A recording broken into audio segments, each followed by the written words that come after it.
Assalamualaikum warahmatullahi wabarakatuh. Nama Vina Rizkatul Imamah, nomor induk mahasiswa 2018 096 01 1645. Saya di sini akan sedikit menjelaskan tentang pendidikan sebagai komparatif studi antarbangsa, di mana tugas ini ditugaskan pada mata kuliah perbandingan pendidikan oleh Bapak dosen Fikri Farihin.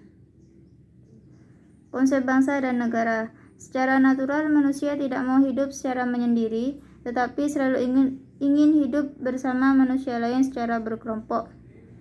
Naluri hidup secara berkelompok pada manusia ini telah berlangsung sejak ratusan tahun silam, ketika manusia mulai hidup di muka bumi ini. Oleh karena keadaan inilah, maka para menyebut manusia sebagai sosok makhluk yang selalu ingin hidup bersama dengan manusia lain.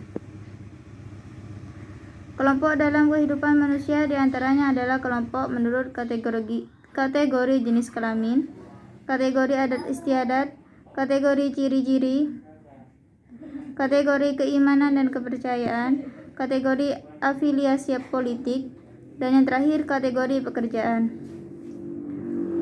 Kelompok suku bangsa. Masing-masing suku bangsa memiliki kesamaan antara lain bahasa, adat istiadat, mata pencaharian, pola asuh, dan kebiasaan-kebiasaan budaya lainnya.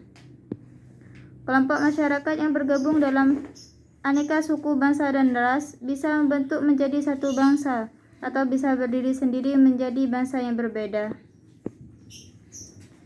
Negara atau state adalah konsep yang menunjukkan pada suatu bangsa yang sudah memiliki ikatan nilai dalam bentuk konstitusi dasar dengan batas wilayah yang jelas serta memiliki pemerintahannya tersendiri yang sah. Konsep negara secara konstitutif yaitu ada 3 persyaratan. Pertama, adanya wilayah, kedua, sejumlah penduduk, dan ketiga, adanya pemerintahan yang sah dan berdaulat. Sedangkan konsep negara secara deklaratif memiliki 3 persyaratan yaitu tujuan negara, konstitusi, adanya pengakuan dari negara lain baik secara de jure maupun secara de facto. Konsep kebudayaan. Ciri-ciri kebudayaan. Secara umum, kebudayaan memiliki ciri-ciri berdasarkan simbol, menjadi milik bersama, selalu dipelajari, digunakan secara fleksibel, secara adaptif.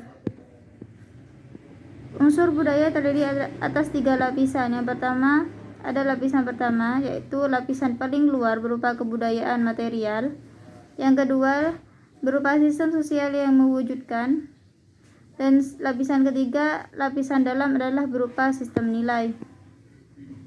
Pendidikan komparatif budaya, pengetahuan tentang aneka macam kebudayaan yang dimiliki masing-masing bangsa, menjadi para peneliti tentang pendidikan komparatif lebih memahami aneka perbedaan potret pendidikan yang ada di beberapa bangsa. Pendidikan komparatif dalam studi antarbangsa sebagai sebuah disiplin ilmu yang pelajari aneka sistem pendidikan yang dipengaruhi oleh berbagai latar belakang, baik yang terselenggara dalam satu bangsa ataupun antarbangsa yang berbeda. Pendidikan komparatif negara adalah kategori yang berkembang. Baiklah, terima kasih. Dari saya, Assalamualaikum warahmatullahi wabarakatuh.